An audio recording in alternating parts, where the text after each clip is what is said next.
Sveiki, ekspertai, live tiesiogiai laida 2K+, aš esu Audrius Nakas, šiandien yra 2024 metų gegužės 9 diena, anonso šios dienos laidos nėra ir pasakysiu kodėl.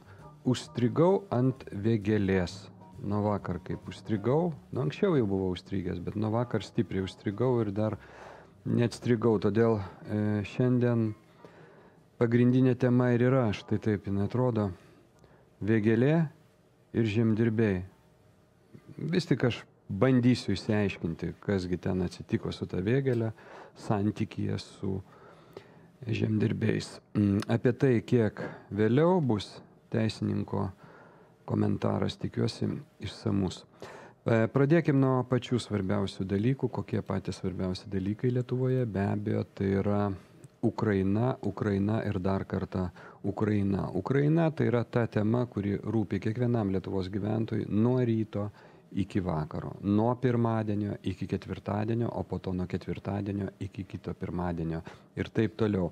Taigi, Ukrainos prezidentas, kuris baigė savo kadenciją jau visai netrukus, gegužės 20 dieną, baigėsi jo įgaliojimai, jisai nubrėžė ateities gaires savo idėjų tęsėjams, savo pasiekėjams, tiems žmonėms, kurie po jo tęs jo pradėtus darbus. Ukrainai šiemet pirmą kartą su vakarais minint pergalės prieš nacius antrajame pasaulinėme kare atminimo dieną, Volodymyras Zelenskis sako, rusiškasis fašizmas privalo būti įveiktas.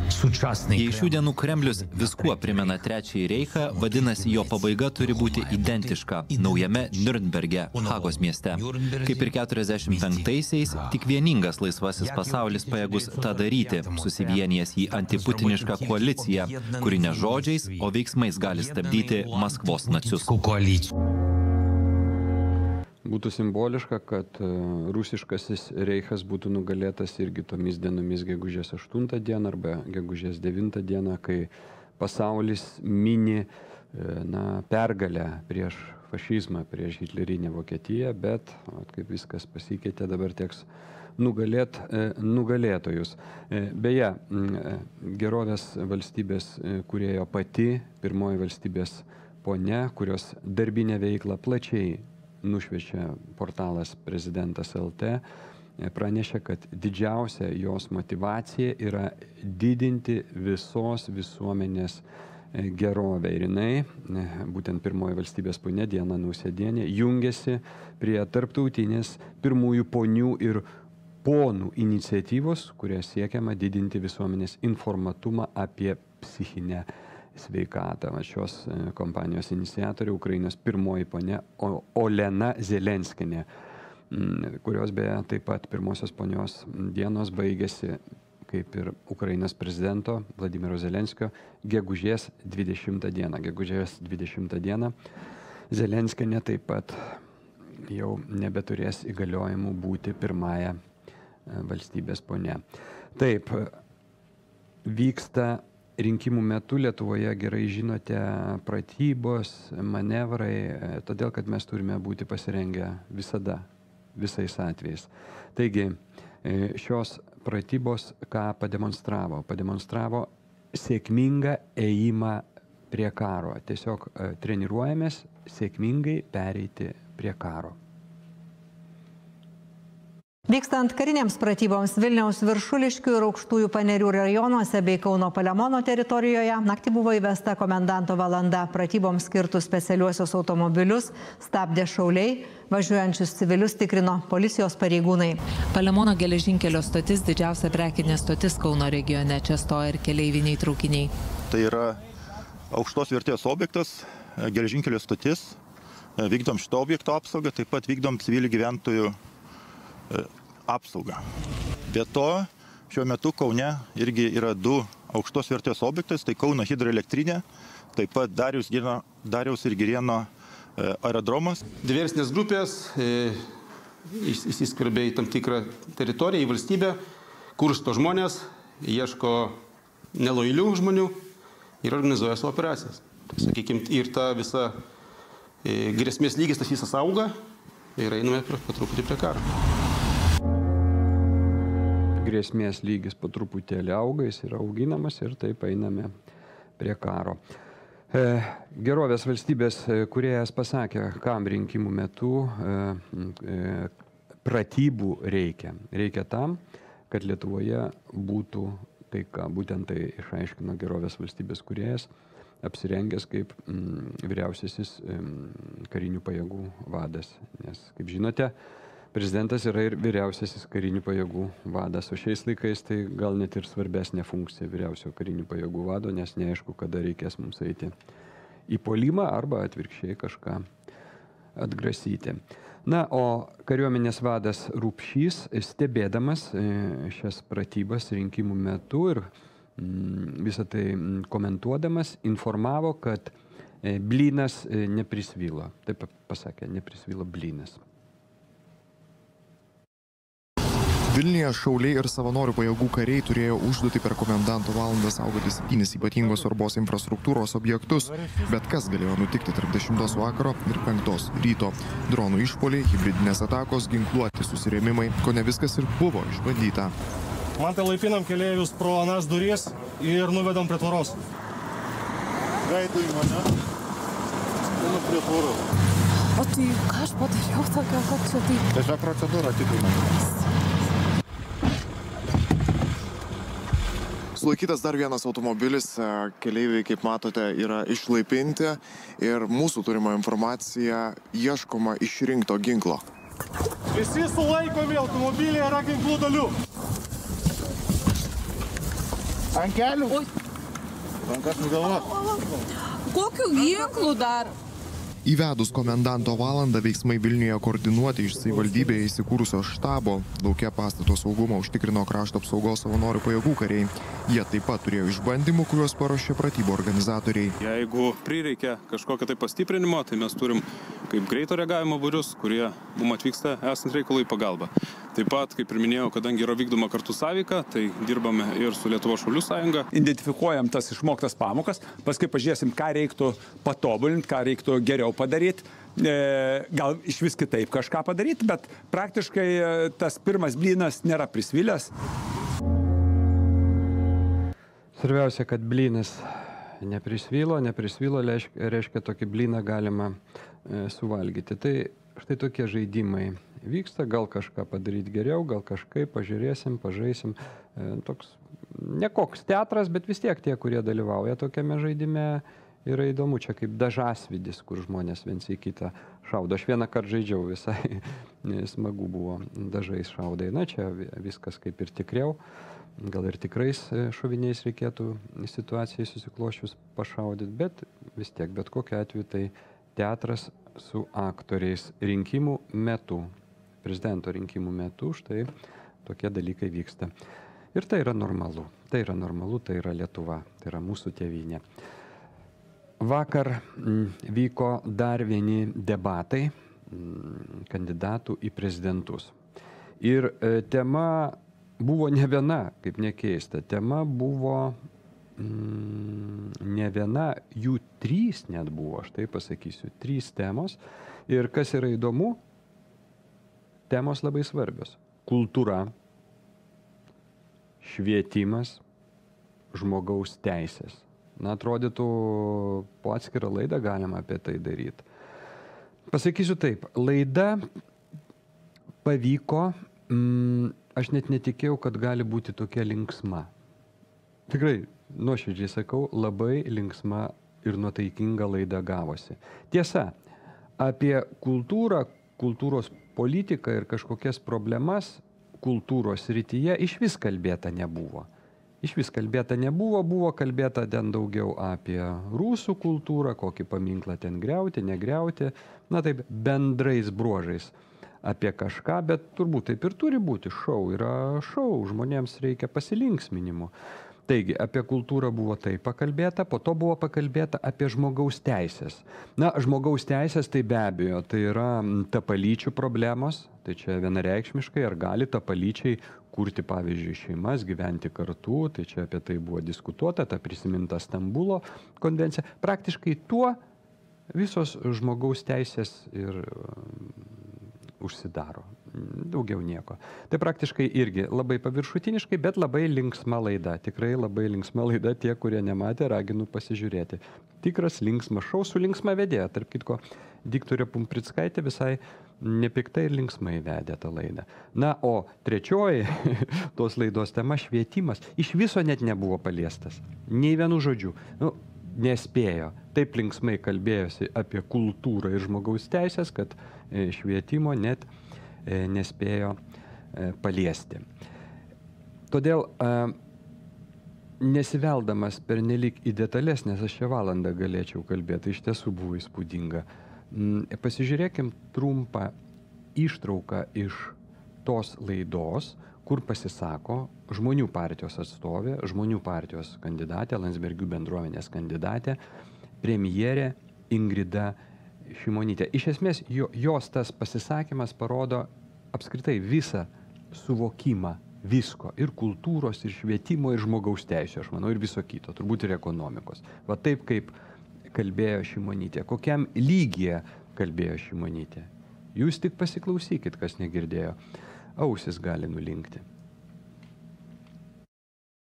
Mokytojams primiktinai patarta, ponas Vaitkus jau pradėjo šitą temą šiek tiek liesti, tai aš dabar ją pratęsiu. Mokytojams primiktinai patarta nedėstyti rusų klasikų kūrinių, kol vyksta karas Ukrainoje, nestatyti rusų autorių spektaklių, operų, groti jų kūrinių, ne tik dabartinių pritarančių Kremliaus politikai, bet ir praeities. Ir mano klausimas, ar sprendimas jūsų manymu buvo teisingas? Ponia Šimonytė. Na, vėlgi, man atrodo, kad mes gyvename šalyje, kur mokytojai turi pakankamą diskrecijos teisę ir menininkai taip pat turi pakankamą diskrecijos teisę priimti sprendimą, ką jie stato, mokytojai taip pat, ką jie kalba ir kaip jie kalba. Tai tikra tiesa, kad mano supratimu kontekstas dabar yra toks, kad vis dėlto reikia vertinti kitaip, negu mes vertinome galbūt daugelį dalykų iki šiol. Tuose pačiuose literatūros kūriniuose, net ne dabartinių kūrėjų, o ankstesnių laikų kūrėjų, tikrai galima pamatyti tuos dalykus, apie kuriuos mes labai dažnai kalbame, kai kalbame apie Rusijos imperialistinę natūrą. Ir tikrai tai yra dalykai, kurie atsikartoja ir kūryboje, ir ankstesnėje kūryboje. Tai man atrodo, čia viskas yra išminties klausimas.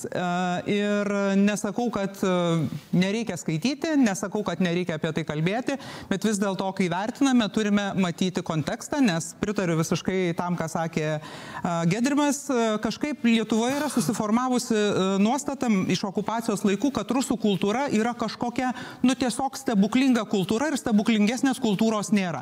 Ir mes nieko nežinome tokiu būdu daug apie ispanų kultūrą ar apie kitų Europos tautų kultūrą, dėl to, kad mes vis dar nešamės tą didelį krūvį, kurį atsinešėm iš esmės iš okupacijos laikų, ir vis vien dalis žmonių nori ir toliau tame būti. Man atrodo, mums reikia savo akiratį pradėti plėsti ir truputėlį ieškoti kitų kultūrų, kitų kūrinių, kitų kūrėjų ir pildyti tą savo supratimą apie tai, kad ne vien Rusijoje buvo dideli kompozitoriai ar dideli rašytojai.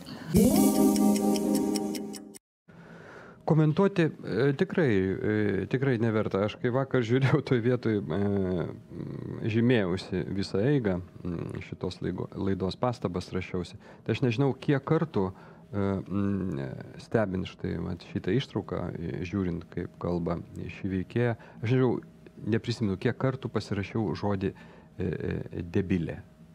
Kiek kartų. Tai negalėčiau pasakyti, bet publikacijoje, kuri yra apie šią laidą, ekspertai EU, vis tik tai aš tą žodį, aišku, be jokios abejonės pakeičiau ir pavadinau gyvių, nes reikia kalbėti tolerantiškai, kaip atrodo tikras, nuoširdus Landsbergių bendruomenės gyvio vidaus pasaulis. Tai pavadinta publikacija apie šitą debatų laidą, čia yra ir ta ištrauka, čia pradžioje intro, tai tiesiog pasiklausyti galima Emilio Gilelso, genialaus rusų pianisto, Čaikovskio koncertas, pirmasis, fortepijonui su orkestru. Na, po to yra mūsų ledi ir yra patalpinta ir visa laida. Pasižiūrėkite. Bet šią progą aš vis tik tai noriu paleisti dar vieną video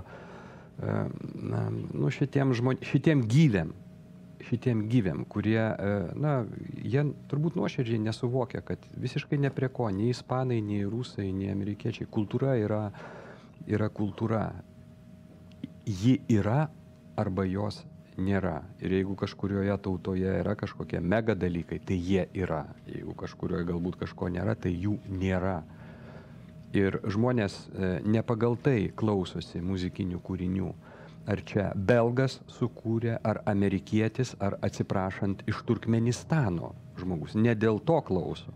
Klauso dėl muzikos, lygiai taip pat ir knygas skaito. Tai šitas gyvis, kurį mes ką tik klausėmės, nu, tokių dalykų jie nesuvokia. Jie paskendė savo totalioj propagandoj, absoliučiai, totaliai atbukę. Jie nieko nemato. Iš vienos pusės jie mato tik tai Rusiją. Nuo ryto iki vakaro jie kalba apie Rusiją. Na, dabar dar ir Ukrainą. Apie Izraelį jie nekalba. Apie genocidą Gazos ruože. Jie jokių ten kalbų nerėžia tokių drąsių. Na, bet jūs viską žinot, aš nesikartosiu. Prisiminkim vieno jau labai gaila išėjusio žmogaus nuomonės apie rusų kultūrą. Džiaugiuosi, kodėl man teko didelė garbė padirbti Rusų dramos teatre ir pavažinėti po visą sąjungą ir pamatyti visus tuos miestus, susipažinti su rusų kultūra. Nes tai yra, didesnės kultūros pasaulyje aš nežinau. Ir kai mes čia reikiam visose su vėliavom vaikštam, kad lietuvių kultūra yra tokia dievė, mane ima juokas tikrai. Nes tai yra taip liūdna. Žiūrėjau dabar tą kaziuko mugę Dublinė, Jėzus Marija, o Jėzus. Čia yra, žodžiais tai yra nenusakoma, tai reikia pamatyti.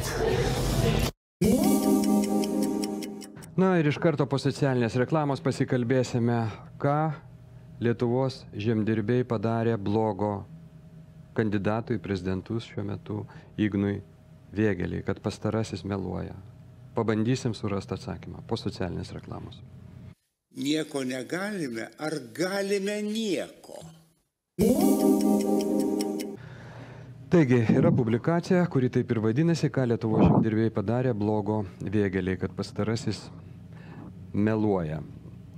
Na, žinote, Ignas Vėgėlė prieš kelias dienas, kalbėdamas debatuose LRT radijuje, pasakė, kad laimėjo bylą ES teisingumo teisme. Laimėjo 10% tiesioginių išmokų papildomai Lietuvos žemdirbiams, kas yra iš tikrųjų neeilinis įvykis. Prisiminkim jo pasisakymą, trumpą ištrauką, kaip Vėgėlė apgynė žemdirbius.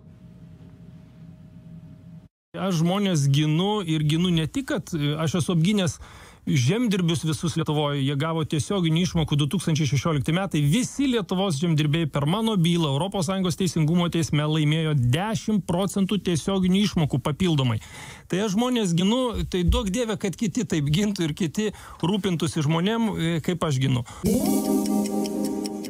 Jeigu gina, tai be abejo, būtų gerai, kad ir visi taip gintų. Aš jau tada, kai klausiau radio laidą, tą diskusiją, ten draugė su Eduardu Vaitkum diskutavo įvairiais klausimais, aš pagalvojau ir supratau, kad aš tikrai neprisimenu tokios bylos, kur ten Lietuva, tokį didelį pasiekimą turėtų teisme ir štai visi žemdirbiai gautų ten daugiau tų reikalingų jiems išmokų. Pradėjau domėtis ir įvairi informacija pasklydo. Ir advokatas profesorius Stanislovas Tomas, jisai savo kanaluose paskelbė, kad nebuvo tokios bylos, neva tai, nes Vėgėlė minėjo 2016 metus, kad ten iš vis jo nebuvo, jis padarė tokį video. Na ir iš tikrųjų mes pažiūrėjom tą teismo nutarimą, nėra Vėgėlės pavardės, bet po to Vėgėlės šalininkai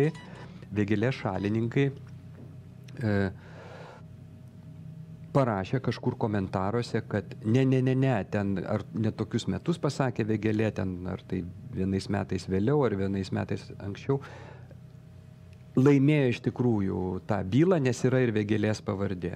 Ir iš tikrųjų yra ta pavardė tenai. Stanislovas Tomas vėl patikrino Sako, taip, iš tikrųjų yra ir tokia byla, taip, viskas tvarkoj. Bet irgi, sako, pralaimėta. Ir ta pralaimėta byla, ir ta pralaimėta byla. Ir man pasidarė neaišku, tai kokią tą bylą laimėjo. Taigi, mes pabandėm jau nuo vakar, vėl pabandėm susisiekti su Vėgėle. Ekspertai EU, skaitytojai, žiūrovai žino, kad mes su Vėgėle bandom susisiekti nuo praėjusių metų rudens, tačiau nepavyksta. Jis vis neranda laiko, atideda, po to jis atsiuntė telefoną Vido Rachlevičiaus, kuris tuo metu pasibuvo viešųjų ryšių atstovas, nes nespėjom Vidui Rachlevičiui paskambinti, Rachlevičius atsistatydino iš pareigų, ir praktiškai jau buvo šaukštai po pietų. Vėl bandėm prisiskambinti Vėgėlei, niekaip nepavykdavo, atsiliepia dirbtinis intelektas ir pasako, kad neryšio zonoje. Dirbtinis intelektas pasako. Tačiau šiandieną ir publikacijoje mes tą pažymime, pavyko susisiekti su Ignu Vėgėle. Iš kito numerio buvo paskambinta ir kažkaip pavyko prisiskambinti, nors iš karto susisiekus su Ignu Vėgėle jisai pasakė, kad jam negalima prisiskambinti, nes visiškai nėra laiko, natūralu dabar rinkimų periodas, kad jis net ragelio nekelia, bet pakėlė, kai paskambinam iš kito numerio. Ir paklausęs apie tą žemdirbių bylą, nes mums tik patikslinimo reikia, nedidelio patikslinimo, kaip ten yra iš tikrųjų. Jis pasakė, kad tikrai negali šiandien nieko komentuoti, tikrai negali šiandien nieko kalbėti. Galės kalbėti jau po pirmo rinkimų turo, tai yra trečiadienis yra gegužės 15 diena. Jau po rinkimų, kaip sakoma. O gal Vėgėlė po pirmo turo laimės rinkimus. Gal ir nelaimės, bet gali būti, kad pateks į antrą turą. Niekas nieko nežino, kaip ten bus iš tikrųjų. Ir mes neturim atsakymo. Laimėjo Vėgėlė tą bylą ir nelaimėjo. Vėgėlė sako, kad laimėjo ir žemdirbiai patenkinti. Mes žiūrim į teismo sprendimus, ir matom, kad nelaimėjo. Štai tas teismo sprendimas, Europos teisingumo tas teismas, čia yra šita byla. Ir būtent šiuo klausimu aš galvoju, nutariau kreiptis į tą žmogų, kuris tarptautiniuose teismuose tikrai turi daug reikalų, jau nuo seno, nuo Pakso laikų jau prisidirbęs, Pakso bylą laimėjęs, atsiprašant. Tai bandau susisiekti su advokatu Stanislavu Tomu. Pabandom, koks ryšys. Sveikas, Stanislavai. Sveiki. Viskas puiku, viskas girdisi, aš kaip mačiau, tu girdėjai mano intro, tai jau nieko kaip ir kartuot nereikia. Tai aš vis tik tai galvoju, gal aš atidarau tada tą teismo sprendimą ir tada tu tiesiog pradėk komentuoti, kaip sakoma, iš profesionalios pusės, nes tiesiog įvertinsi. Taigi, čia yra tas teismo sprendimas, Teisingumo teismo, 4 kolegija, sprendimas 2015 metų, lapkričio 12 diena.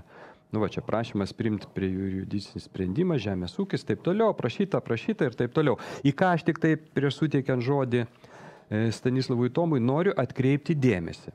Vėgėlė, kaip girdėjote, įrašui sakė, aš laimėjau bylą, reikia suprasti, kad jis buvo vienas. Bet kaip matome čia, štai, B. Jakučio Kretingalės kooperatinė žemės ūkio bendryje turbūt atstovaujamų advokatų E. Pranausko, J. Sviderskio ir I. Vėgėlės.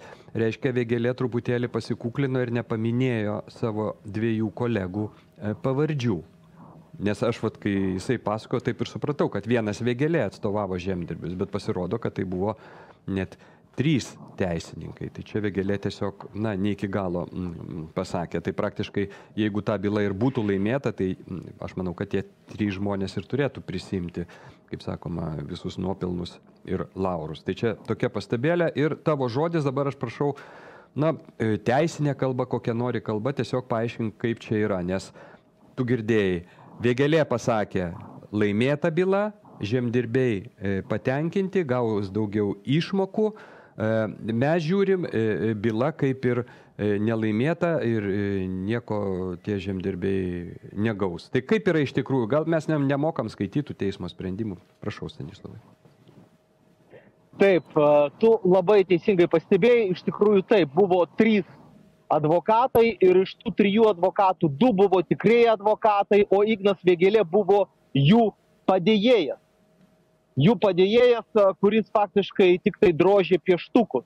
Bet nepaisant to, kad ten buvo 2 tikrieji advokatai, byla vis tiek buvo pralaimėta. Šita byla, jinai yra pralaimėta. Ir kai mes skaitom bylą, kur mes skaitom, kad sužinotume ant smūgio, laimėta ar pralaimėta, reikia eiti į pabaigą, į bylos pabaigą ir skaityti išvadas. Išvadas reikia skaityti. Va, paskaitom pirmą išvadą. Aš net pabandysiu iš ekrano galbūt skaityti. Taip, pat, skaitom pirmą išvadą.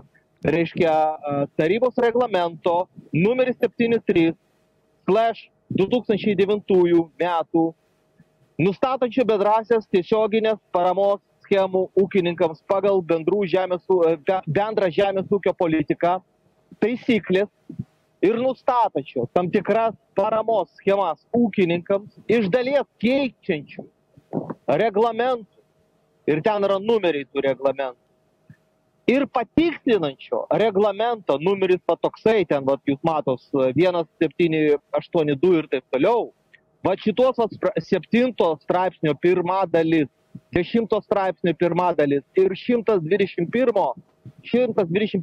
straipsnis aiškintini tai, kad savo valstybėse narėse, išskyrus naujasias valstybės narės, taikyti tiesioginių išmokų lygis turi būti suprantamas taip, kad šis lygis 2002 metais buvo lygus 90% visų tiesioginių išmokų lygio, o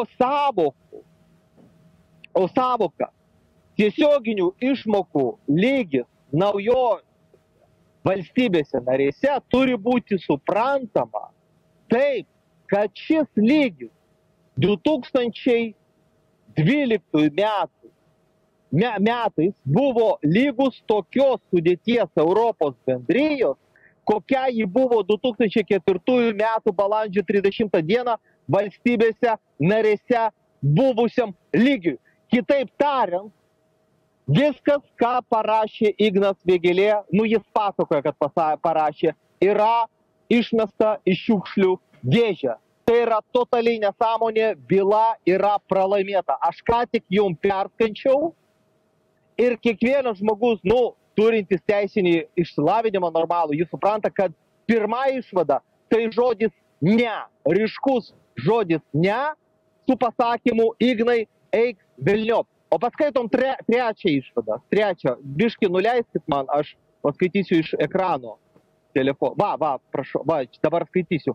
Nagrinėja šituos klausimus. Nebuvo nustatyta aplinkybių. Kitaip tariant, Ignai eik velniop. Jūs 3 eikit velniop, 3 advokatai. 2 advokatai ir Ignas, jų tų advokatų protingesnių padėjėjas, pieštukų drožėjas. Tai jūs 2 advokatai ir jūsų pieštukų drožėjas Ignas Vėgėlė, eikit velniop, rašo teismas 3 išvadoj. Nagrinėjančios klausimus nebuvo nustatyta aplinkybių, galinčių turėti įtakos reglamento numeris 73/2009 redakcija po 2010 metų vasario 18 dienos. Kiek tai susiję su versijos lietuvių kalba ir 2013 metų gegužės 15 dienos ES oficialiame leidinyje paskelbtų klaidų ištaisimų. 132 straipsnio 2 paskutinės pastraipos galiojimui. Štai pralaimėta. Aš ką tik jums perskaičiau, jūs girdėjot. Audrius Nakas skambino Ignui Vėgėlei ir prašė pakomentuoti. Kodėl jam nepakomentuoti kartu su manim? Aš, pavyzdžiui, niekada nebijau atviros diskusijos, bet Ignas Vėgėlė bijo atviros diskusijos. Jis bijo, kad bus atskleista tiesa, bus parodytas jo melas. O paskaitom dar 4 išvadą. Ten taip pat yra parašyta, kad tie 2 advokatai pralaimėjo ir jų pieštukų drožėjas taip pat. 1999 metų gegužės 17 dienos tarybos reglamento numeris 1259/1999 nustatančio bendrasias tiesioginės paramos schemų pagal bendrą žemės ūkio politiką taisyklės. 1 C straipsnių, kuris į šį reglamentą buvo įterptas akto dėl Čekijos, Estijos, Kipro, Latvijos, Lietuvos, Vengrijos, Maltos, Lenkijos, Slovenijos, Slovakijos stojimo sąlygų ir sutarčių, kuriomis yra grindžiama Europos Sąjunga, pritaikomų straipsnių 2 dalies paskutinėje pastraipoje versijoje lietuvių kalba vartojamo žodžio dydis, reikšmė yra tokia pati kaip reglamento numeris 71/2009 straipsnio 2 dalies paskutinėje pastraipoje lietuvių versijoje vartojamo žodžio lygis, reikšmė. Kitaip tariant, Ignai, tu pralaimėjai šitą bylą. Čia juodai ant balto parašyta, kad byla yra pralaimėta. Ji yra pralaimėta. Ji nelaimėta, ji yra pralaimėta. Ir pabaigai, paskaitom dar antrą išvadą. Paskaitom dabar prie visų. 2012 metų Liepos 2 dienos komisijos įgyvendinimo sprendimą C 2012 4391 final, kuriame leidžiama Lietuvoje išmokėti papildomą nacionalinės tiesioginės išmokas už 2002 metus yra negaliojant. Tačiau, Ignas Vėgėlė nesupta, kad čia po žodžio negaliojantis yra kablelis ir sekantis žodis yra tačiau. Ką reiškia žodis tačiau? Arba žodis bet. Žodis bet arba žodis tačiau ir lietuvių kalboj, ir prancūzų kalboj, ir vokiečių kalboj, ir lenkų kalboj reiškia, kad dabar bus pasakyta priešingai, nei pasakyta iki šiol. Todėl, kad bet. Tačiau norėjau kažką padaryti, tačiau nepavyko. Suprantat, tai yra esmė. O dabar paskaitom, po tačiau. Tačiau nagrinėja prejudicinius klausimus. Nebuvo nustatyta jokių aplinkybių galinčių turėti įtakos reglamento numeris 73/2009 10 straipsnio 1 dalies pabaigos nuostatos ir 132 straipsnio 2 dalies paskutinės pastraipos pabaigos nuostatos galiojimui. Kitaip tariant, Ignai, šita byla yra pralaimėta. Tai dabar į šitą melą atsako kas? Atsako Stanislovas Tomas? Ne Stanislovas Tomas į šitą melą. Pasiteisinimą. Jo pasiteisinimas dabar dėl šitos antros išvados. Kas atsako į šitą pasiteisinimą? Kas parodo, kad byla yra prapilta, ji yra prašikta, ji yra pralaimėta? Šito sprendimo 73 punktas. Paskaitom 73 punktą, Ignui būtų gėda. Paskaitom 73 punktą. Kaip teisingai savo rašytinėse pastabose pažymėjo Lenkijos vyriausybė ir komisija, pagal šią taisyklę galimybė taikyti moduliavimą 2012 metais nelėmė parašyta naujosiuose valstybėse narėse mokamų mažesnių nei 300 tūkstančių eurų tiesioginių išmokų sumažėjimo, nes atitinkamų lygių skirtumas buvo lygus nuliui. Taip, kitaip tariant, Ignai, čia taip pat yra parašyta, kad tai yra nesąmonė, byla yra pralaimėta. Aš iš telefono skaitau labai smulkiai, čia kartais neįskaitau kai kurių žodžių.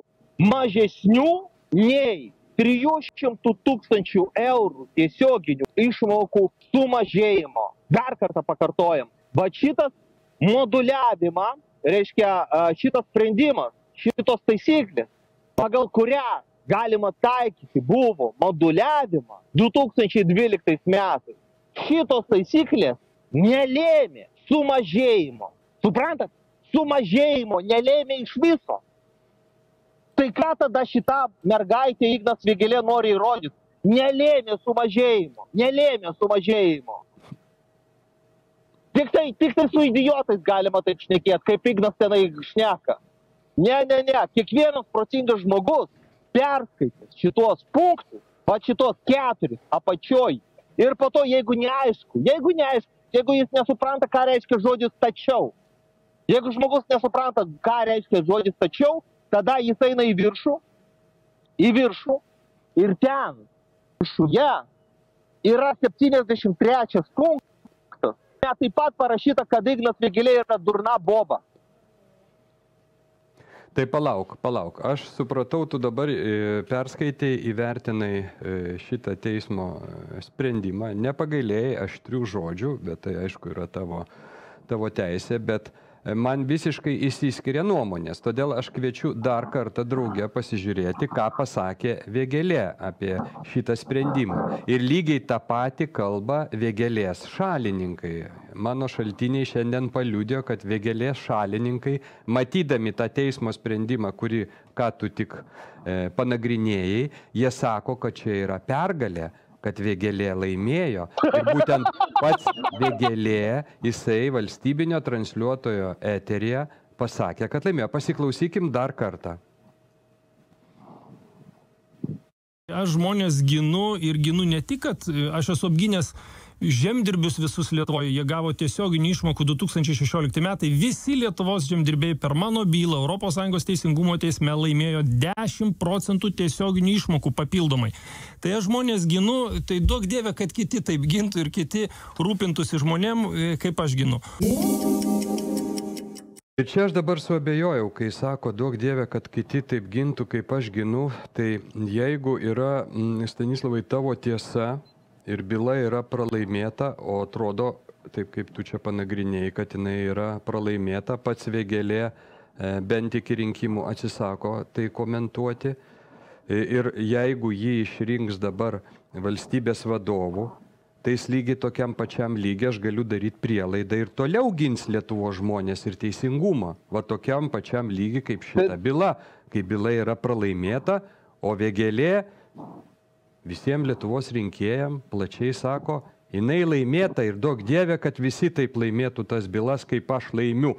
Nors realiai ne vienas jis ten buvo teisininkas, kaip mes jau žiūrėjom. 3 teisininkai, 3 advokatai tenai buvo. Taip, ir byla yra pralaimėta. Suprantat? Ir byla žmogus pralaimėta. Šitame Taip.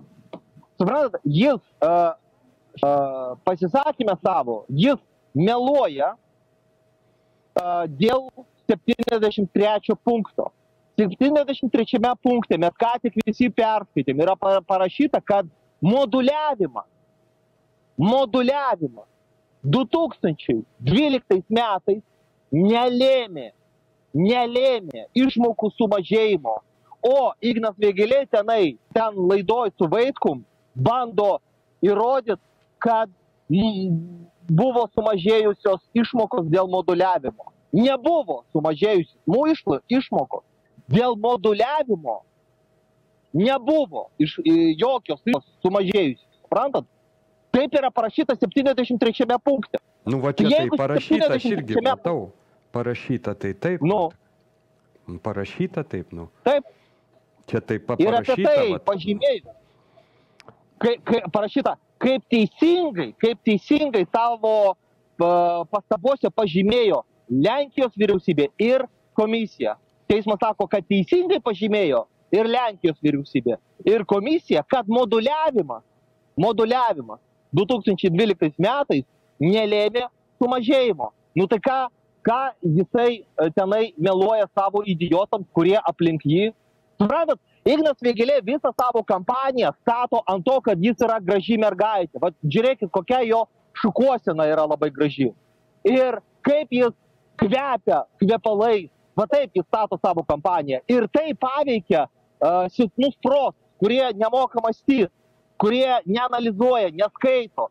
Jie tik tai pažiūri gražų piešinuką, kaip Ignas Vėgėlė ten gražiai sėdi, kaip gražiai jis susišukavęs, kaip jis kvepalus išsipylė visą flakoną ant savęs. Ir jiem atrodo, kad dėl to viskas, ką jis sako, yra tiesa. O va štai mes atidarėm šitą sprendimą ir mes matom, kad tai yra totalus melas. Nė vieno žodžio nėra tiesos Igno Vėgėlės pasisakyme. Ir kodėl jis išsigando duoti komentarą?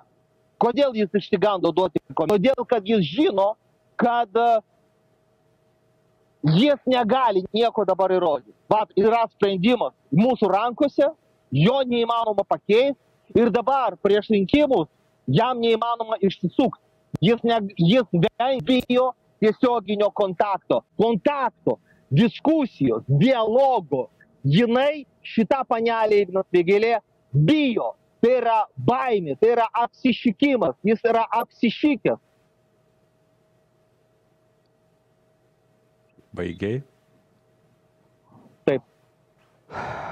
Gerai, aš atsiprašau, jeigu čia buvo pasakyti aštresni žodžiai, bet iš kitos pusės galima suprasti ir pasipiktinimą. Jeigu žmogus visai Lietuvai sako, kad laimėjo tokią rezonansinę bylą visiems Lietuvos žemdirbiam, o kaip dabar pažiūrėjom, nelaimėjo tos bylos. Pralaimėjo, tiksliau taip reikėtų sakyti. Na, nežinau, aš nežinau, ką daryti. Šiandien, pavyzdžiui, Respublikos redaktorius vyriausiasis, šeimininkas, galima sakyti, Respublikos Vytas Tomkus paskelbė, kad rinkimuose apsisprendė, už ką balsuos. Ilgai svarstė ir dabar galų gale apsisprendė ir jisai pasirinko Igną Vėgėlę.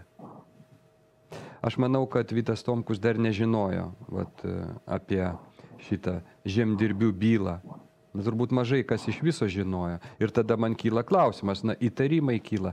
Jeigu Ignas Vėgėlė taip kalba apie šitą bylą ir sako netiesą, kad jis tą bylą laimėjo, vienas ten buvo ir laimėjo, kuriuose vietose jis dar sako netiesą. Juk visko susiekti neįmanoma, juk niekas ten netikrina faktų. Kaip ir čia, niekas net neprisikabino prie tos bylos, visi tyli. Tiesiog kylo klaustukas, kaip čia taip yra, Stanislavas Tomas sureagavo. Žodžiu, negerai. Aš manau, kad jeigu Ignas Vėgėlė padarė klaidą, apsiriko. Jis iš tikrųjų apsiriko. Jisai žinojo, kad jisai nelaimėjo, bet jis apsiriko, tuo metu suklydo ir pasakė, kad laimėjo.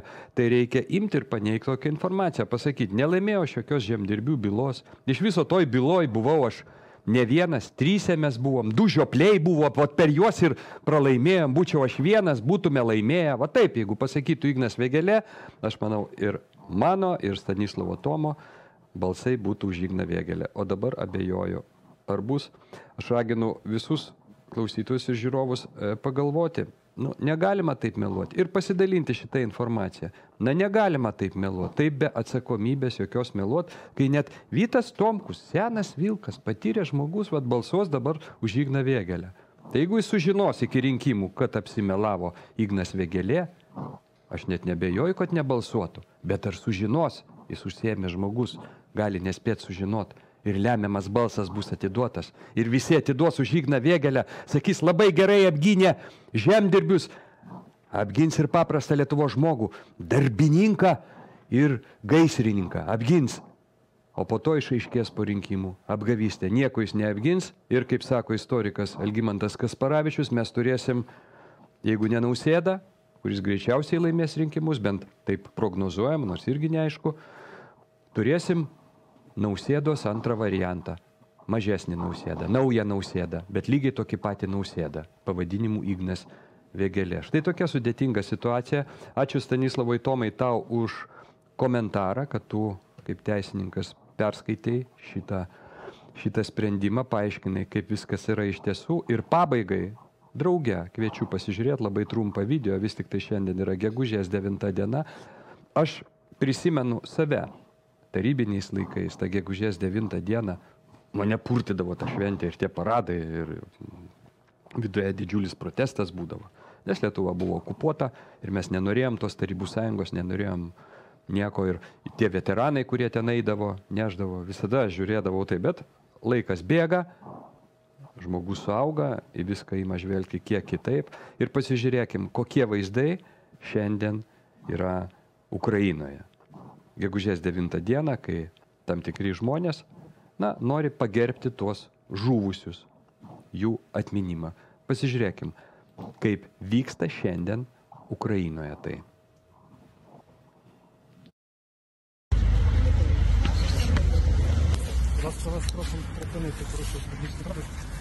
Мы организация, утвержденная Минюстом Украины с правом ношения формы и наград. Савченко Галина Петровна, лейтенант Всеукраинского союза советских офицеров. Я член этой организации. Я вас зрозумів, вас зараз знаходиться на вас Я не знаю, кто вам запрещает. заборонена символіка. Припиніть правопорушення. Припиніть. Я не нарушаю, я еще раз говорю. Мы зарегистрированная Минюстом Украины организация с правом ношения формы и наград. Я не знаю, покажите мне, кто запрещает пилотку. Какая дикость. Я повторяю, мы Всеукраинский союз советских офицеров, организация зарегистрированная, когда это поколение победу одержало. Вас еще на свете не было. Понятно? На свете вас не было, когда наши отцы разгромили фашистов. Находится символика. Вы знаете, что вы здесь ходите благодаря тому, что победили, понимаете, 30 миллионов погибло. Ви припиніть, будь ласка, правопорушення, вас ніхто не буде зупиняти. Не прикасайтесь. Ви чуєте, що Irgi čia nežinau ką komentuoti, tiesiog apgailėtini vaizdai, kai prieš močiutę atsistoja augaloti vyrai ir neleidžia nunešti jai padėti gėlių. Man tik tai klausimas. Sako, labai trūksta karių fronte Ukrainoje, kur kovojama už laisvę ir nepriklausomybę viso demokratinio ir civilizuoto pasaulio. Tai ko tie vyrukai čia prieš tą močiutę taip stovi ryžtingai? Į frontą reiktų? Į frontą? Į frontą? Su tokiom pareigom ir merginos čia susitvarkytų. Ten buvo panelių. Visi į frontą. Nežinau, ar ką turi pridėti.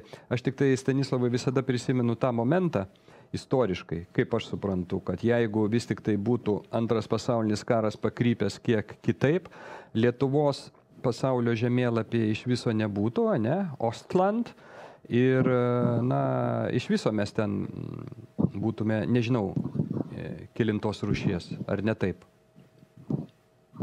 Taip, tai vokiečiai nepripažindavo, kad lietuviai būtų Arijoje. Arija aukščiausia jų rasė, tai yra čių rasė. Nu ir prancūzus jie irgi laikė arijais. Prancūzus, olandus, belgus, norvegus jie laikė arijais. Lietuvių ne, jie nelaikė arijais. Tai buvo, jie laikė tokia pažengusią bežionę lietuvių. Tai nieko gero nebuvo. Iš tikrųjų buvo projektas, kad iš lietuvių turi likti tik tai tokie lietuviai, kurie moka skaičiuoti iki 10, todėl kad, reikės dirbti tenai sunkiai gamyklose ir tie žmonės, kurie lietuviai dirbs gamyklose, jiem užtenka mokėti skaičiuoti iki 10. Tai, tavęs, Audriau, neturėtų likti, dėl to, kad tu jau moki iki 11 skaičiuoti, tai jau tokių tikrai neliktų. Vat. O dėl Ukrainos, matot, aš seniai stebiu šitą situaciją ir yra du dalykai. Pirmas dalykas, visi ukrainiečiai, kuriuos gaudo ir siunčia į frontą, jie gali apsiųsti jungtinės tautas ir gauti sprendimą jungtinių tautų per 24 valandas, kur bus parašyta, kad kažkokį ten, kokį nors Jakubą Šimanenko reikia paleisti laisvę ir leisti jiem išvažiuoti iš Ukrainos. Tokį sprendimą galima padaryti per 24 valandas. Iš jungtinių tautų tik tai ukrainiečiai kažkodėl to nedaro. Ir kitas variantas, tai yra apskųst, aišku, rinkimų panaikinimą. Tai, kad Ukrainoje nebuvo rinkimų, šitą dalyką irgi reikėtų apskūsti jungtinės tautas. Aš žinau, kad Ukraina yra paskelbus, kad tarptautinės žmogaus teisų sutartys Ukrainoje nebegalioja, kadangi vyksta karas. Tačiau galutinį sprendimą galioja ar negalioja, padaro Jungtinių tautų žmogaus teisų komitetas. Tai Jungtinių tautų žmogaus teisų komitetas turi teisę įvertinti, ar Ukrainos paskelbimas, kad žmogaus teisės negalioja, kadangi vyksta karas, ar tas, reiškia, jos pareiškimas yra teisė. Bet todėl be abejo reikėtų skųstis, tai tik tai aš kaip suprantu, ukrainiečiam nepasisekė labai gyvenime dėl to, kad ten nėra advokatų, kurie nuolat dirbtų su tarptautiniais teismais ir kurie tokius skundus galėtų daryti. Arba galbūt tie advokatai jau visi yra nužudyti fronte arba sėdi kalėjimuose, čia irgi variantas. Arba slepiasi užsienyje ir bijo iškelt galvą. Tai va tokia yra dėja teisinė tragedija Ukrainoje. Ir mes turim suprasti, valdžia ateitų, pavyzdžiui, toksai idiotas kaip Ignas Vėgėlė, tai Lietuvoje taip pat nebebūtų daugiau advokatų, kurie galėtų ginti žmogaus teisės. Tai todėl labai svarbu dabar šį sekmadienį paremti Vaitkų ir be abejo aš labai linkiu jam sėkmės. Pats aš jau nubalsavau ir internete yra mano balsavimo lapelė. Gerai, ačiū Stanislavai už komentarą ir ką, mes atsisveikinam šiandieną, tokia netradicinė laida, o gal ir tradicinė, ką aš žinau. Pasimatysim greitų laikų, visiems gero vakaro. Iki.